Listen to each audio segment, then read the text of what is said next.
why is it interesting to study ownership?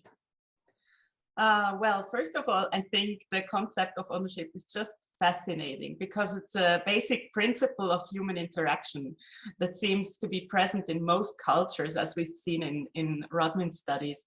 It helps us understand property and provides us with a set of social guidelines, how to deal with an object of ownership. So I find that really interesting.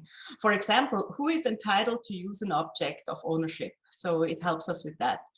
In my research as a health psychologist, I'm particularly interested in how psychological ownership can facilitate personal and public health.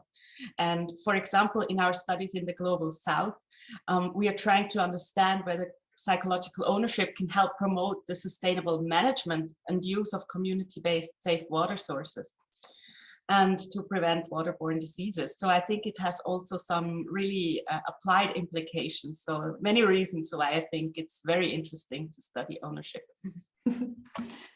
So you were just mentioning the word interest. In picking up on that, what to you was the most surprising, interesting, thought-provoking finding about ownership based on your own research or also others that you've come across thus far? Well, if I have to pick one, then I'm really fascinated by Joanne Peck's research that has shown that even simple strategies like merely touching an object can promote psychological ownership and lead to stewardship behavior. Like I'm really fascinated by her field experiment where she and her team showed that naming a lake led people to remove more litter from the lake. So that has stuck with me. And yeah, that I think provides great potential for tackling pressing societal issues as well. Mm-hmm.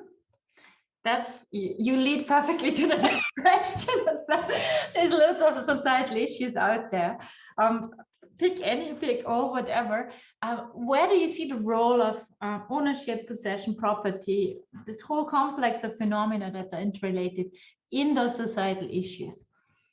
Well, in my work, I think a lot about the Sustainable Development Goals, for example, regarding climate change. And I see a lot of potential of the ownership concept for this important societal effort on these goals.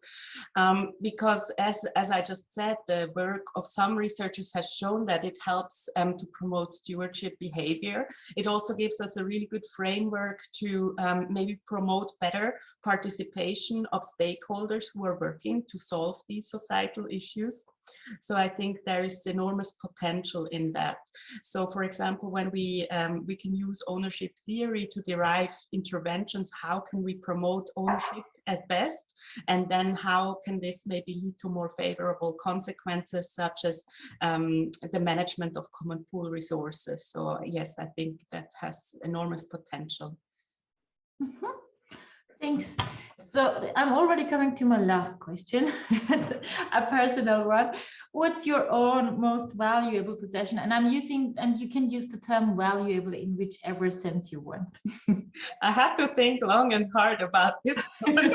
And it wasn't easy to pick something because there are many valuable things. But if I really stick closely to the word or the understanding of possession, then I think it would be probably my home.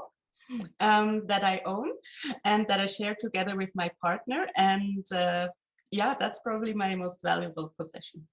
Well, and you've already answered whether you would share it or not. It is a shared possession to begin with.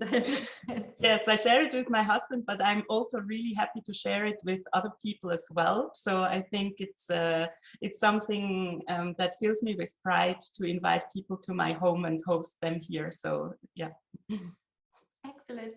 Thanks a lot. Thanks for sharing your time.